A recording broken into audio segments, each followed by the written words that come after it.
Oke, Assalamualaikum warahmatullahi wabarakatuh. Saat ini hampir menjelang jam 3 kurang 6 menit. Mungkin sebagian di antara kita sedang persiapan untuk melaksanakan sahur ya, untuk malam hari ini.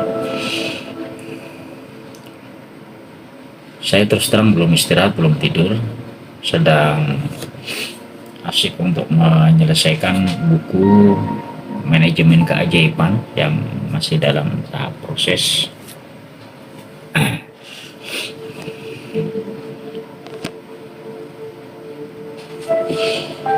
Jadi di dalam live malam hari ini saya akan memberikan gambaran secara umum tentang daftar isi dari buku manajemen keajaiban yang sedang kami tulis. Ada beberapa bab pada malam ini saya mereview ulang sampai di bab 6, tapi saya akan memberikan gambaran secara umum daftar isi dari buku manajemen keajaiban ini apa saja. Nah, ini bocoran, semoga bocoran ini bisa memberikan semangat kawan-kawan nanti yang akan mengkonsumsi ya, mengunyah atau menjadikan snack buku ini untuk menambah ilmu pengetahuan. Bab 1 itu saya mengupas tentang hakikat keajaiban terlebih dahulu. Artinya saya menguraikan tentang hakikat keajaiban ya, tidak panjang, hanya mungkin beberapa halaman saja. Hakikat keajaiban antara misteri dan sistem ya, karena buat saya keajaiban itu adalah sebuah sistem. Kemudian di bab 2 ya, saya mulai masuk ke materi yang cukup serius ya, adalah materi kesadaran sebagai mesin penggerak. Karena tanpa memahami ya, ilmu kesadaran ini, saya yakin kawan-kawan akan cukup sulit nanti untuk memahami buku yang sedang kami susun. Kemudian bab 3 itu kami berikan judul kesadaran dalam perspektif lintas agama dan kebijaksanaan dunia. Saya memang terus terang tidak mengambil dari satu sumber saja, tapi sejauh ini saya coba mengumpulkan dari berbagai sumber sehingga berbagai lintas agama akan bisa menikmati buku ini dengan baik dan bisa bermanfaat. Bab 4 saya mengambil satu judul, dunia sebagai sendau gurau, memahami ilusi dan energi kehidupan. Ya, kenapa? Ya karena sesungguhnya memang dunia ini panggung sandiwara.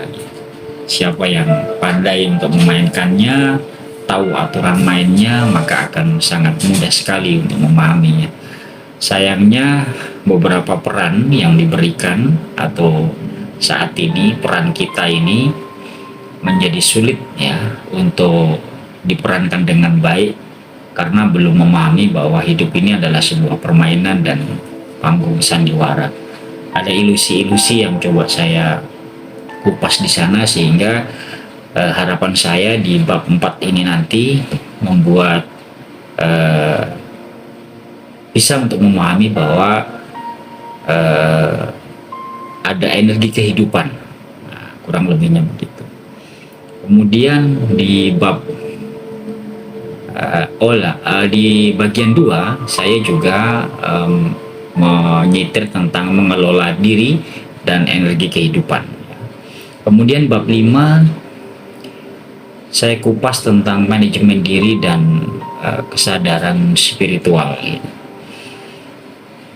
Di awal tadi saya sampaikan bahwa kenapa lintas agama gitu, maksudnya spiritual itu berlaku pada siapapun, bahkan yang ateis sekalipun.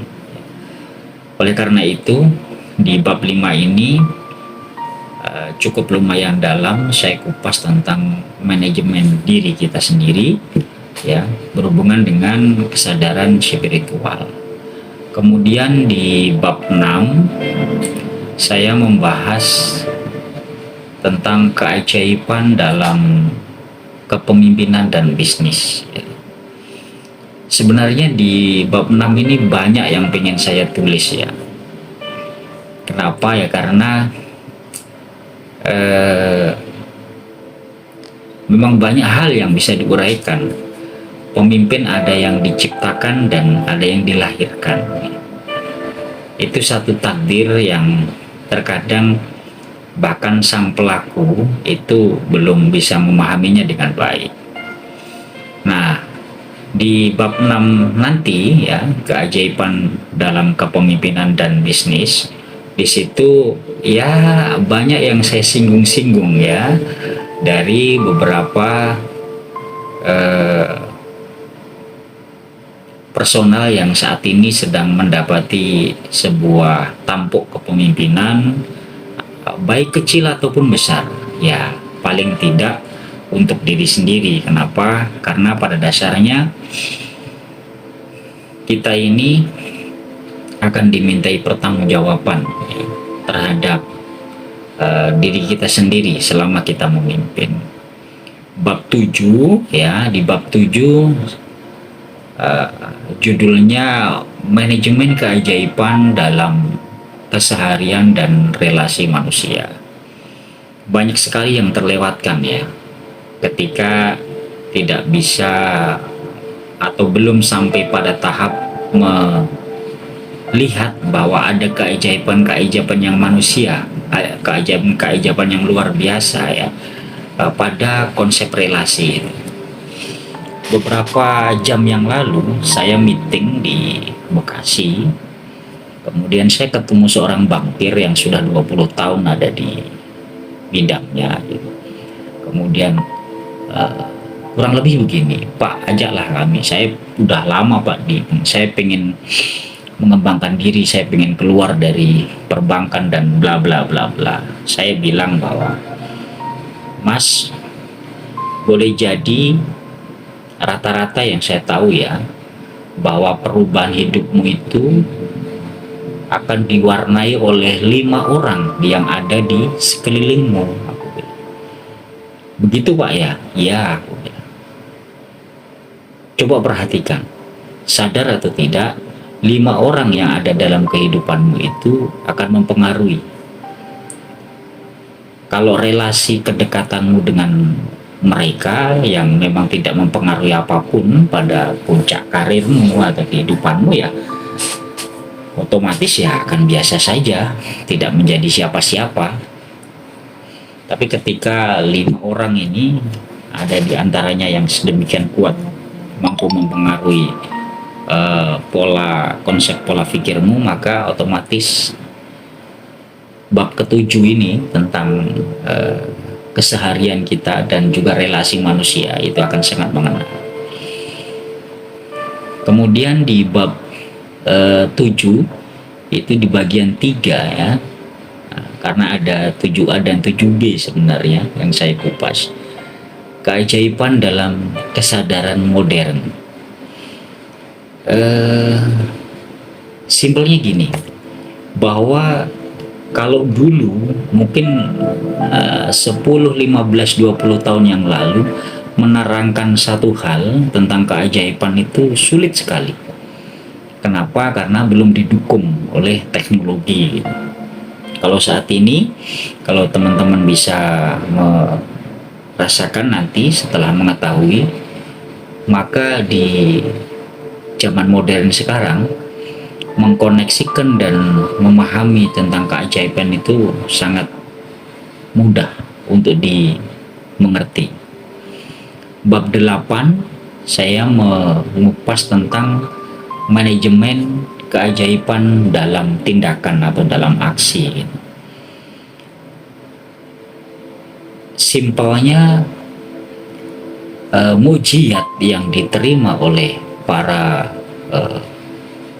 nabi ataupun kelebihan kewaskitaan ataupun pencerahan yang diterima oleh para pemuka agama apapun agamanya, itu memang kecenderungannya melalui sebuah proses beraksi terlebih dahulu atas kegelisahannya, ya. Sehingga setelah ada aksi maka akan muncul keajaibannya. Tapi ini jangan kemudian menjadi dasar bahwa untuk menjadi ajaib maka kita harus menderita terlebih dahulu. Tidak seperti itu maksudnya.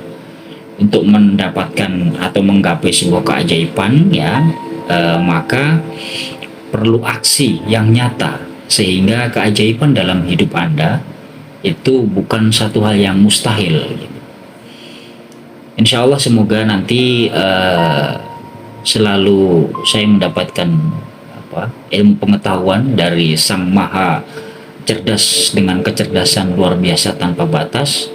Di buku yang kedua, ya, yang akan saya tulis nanti full, ya, akan saya tulis tentang metodologi keajaiban.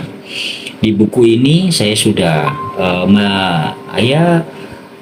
mengambil beberapa, ya, untuk prakteknya seperti apa gitu. Tapi dalam konteks aksinya ya masih belum saya bahas secara detail, karena saya lebih menyukai proses pembelajaran ini bisa dipahami terlebih dahulu gitu. Selayaknya seorang ahli masak, seorang koki atau chef, dia akan belajar dulu, akan mengetahui dulu, ya, jenis-jenis bumbu, jenis-jenis sayuran ataupun bahan-bahan yang lain, sehingga pada waktu sudah mendapatkan resep dia akan bisa mengaplikasikannya dengan baik. Di bab 9 saya membahas tentang integritas keajaiban dalam dunia modern antara spiritualitas dan teknologi. Di bab 9 ini saya mencoba mengupas menjadi lebih sederhana untuk bisa dipahami, ya, tentang spiritualitas dan juga teknologi gitu. Harapan saya tidak muluk-muluk, ya, bahwa hampir semua, ya, teknologi yang saat ini hadir di dunia ini adalah bagian dari keajaiban itu sendiri. Kemudian di bab 10, ya, itu sudah mulai saya masukkan satu materi menjadi pribadi ajaib, jalan sunyi menuju kesadaran tertinggi. Nah, di bab 10 ini juga ada dua bab, ya, yang saya bahas, karena waktu saya nulis satu bab kayaknya nggak cukup, ya, jadi saya bikin dua bab. Bab yang kedua membahas tentang kesadaran dan realitas. Kalau yang baru bergabung dan masih cukup rumit untuk memahami kesadaran itu apa dan segala macam, ada di pembahasan di bab kedua, ya. Ya, saya mencoba membahasnya tentang kesadaran itu apa, sehingga kita biar satu bahasa dulu, ya, biar satu frekuensi dulu. Kemudian di bab 11, ya, saya membahas tentang hukum imajinasi dan realitas, menyadari keajaiban dari dalam. Bab 11 ini cukup dalam pembahasannya, karena banyak orang sulit sekali untuk menemukan sebuah keajaiban bahkan dalam kesehariannya. Kenapa? Karena dia mencoba menunggu dari luar, ya. Keajaiban itu tidak datang dari luar, kawan. Keajaiban itu datang dari dalam. Ya, betul. Dari dalam diri Anda sendiri. Bab 12 atau bab terakhir ya, saya membahas tentang dengan judul ketika manusia menyadari dirinya sebagai keajaiban. Puncak dari materi 12 bab yang saya urai dalam buku Manajemen Keajaiban ini adalah ketika manusia sudah mampu menyadari bahwa dirinya bagian daripada keajaiban itu sendiri. Sahabat semua, ada 12 bab ya yang coba saya urai, di mana bab 1 sampai dengan bab 4 ya.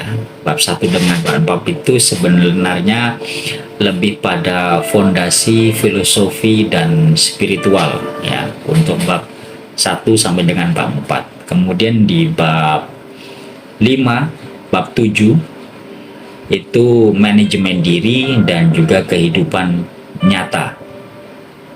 Kemudian di bab 8 sampai dengan bab 10 ya, itu adalah integritas dengan dunia modern, karena memang kita realitanya hidup di dalam dunia yang modern dengan teknologi saat ini. Bab 11 dan 12 ya, itu kesadaran tingkat tinggi dan realitas. Struktur seperti ini saya berharap bisa secara sistematis ya, mudah untuk dipahami dan bisa berkembang menemani perjalanan kesadaran para calon pembaca buku saya yang budiman.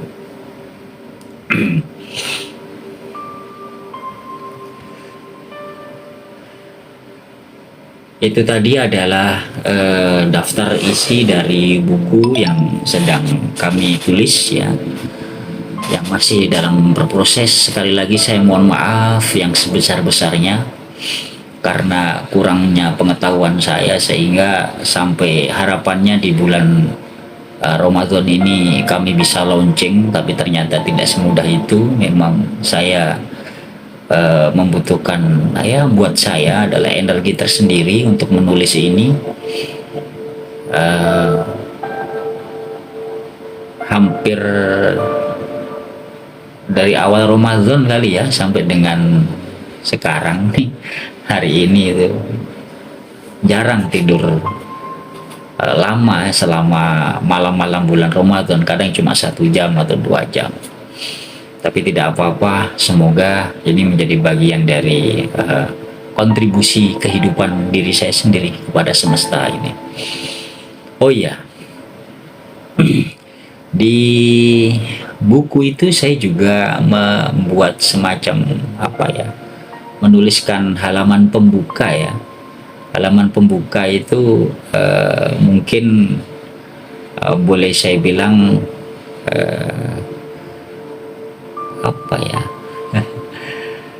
saya seakan-akan pengen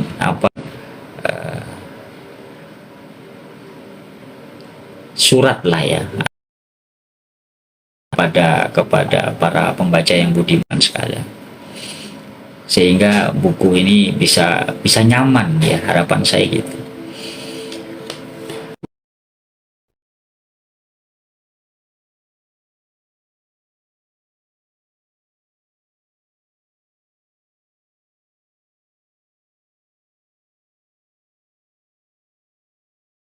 Itu ternyata nggak mudah ternyata menulis buku ya. Itu yang membuat saya menghargai para penulis gitu. Alhamdulillah mata, telinga dan kehidupan saya sejak usia 26 tahun itu diberikan kesenangan, salah satunya membaca buku gitu. Sampai dengan saat ini yang saya ingat itu ada belum banyak ya, karena keluar dari target, malu juga kalau mau menyampaikan gitu. Target saya dulu itu luar biasa banyak, tapi ternyata tidak bisa. Sampai dengan saat ini yang saya ingat ya, itu ada sekitar 330 373 atau 383 buku yang sudah saya baca dari berbagai buku ya. Dan rupanya itu tidak cukup gitu, karena semakin kita rajin membaca, ternyata semakin kita merasa kurang ya. Ternyata semakin merasa kurang pengetahuannya. Kawan-kawan, terima kasih yang sudah bergabung ya. Saya tidak live lama-lama. Untuk yang sudah bergabung menemani saya ya menyelesaikan editing akhir buku Manajemen Keajaiban, saya kirimkan energi malam ini untuk kawan-kawan semua. Siapapun yang sudah melihat live ini ataupun nanti yang akan melihat rekaman live ini, saya kirimkan energi di jam 3.12 menit pagi ini. Berkah berlimpah ruah, sehat bahagia selalu selamanya untuk Anda sekalian, Bapak Ibu, Mas Mbak Kakak semuanya, saudara-saudara sekalian, kawan-kawanku seperjalanan. Rezekimu mulai sekarang, mulai hari ini dan seterusnya akan mengalir, bertambah cepat dan mudah mendatangimu, baik besar kecil. Masukkan kantong-kantongmu, masukkan nomor rekeningmu dengan cara ajaib, menyenangkan dan bahagia. Sementara itu yang bisa saya sampaikan di live dadakan pada malam hari ini, kawan-kawan. Terima kasih yang sudah bergabung. Semoga Sang Maha Pencipta yang menguasai kecerdasan tanpa batas memberikan setitik pencerahannya kepada kita semua melalui cahaya-cahaya ilmu pengetahuan yang Anda temukan. Saya hanya bagian kecil dari teman yang akan menemani Anda dalam mengenal dan mencapai sebuah keajaiban. Salam ajaib dari saya. Salam sukses selalu untuk semuanya. Berkah berlimpah.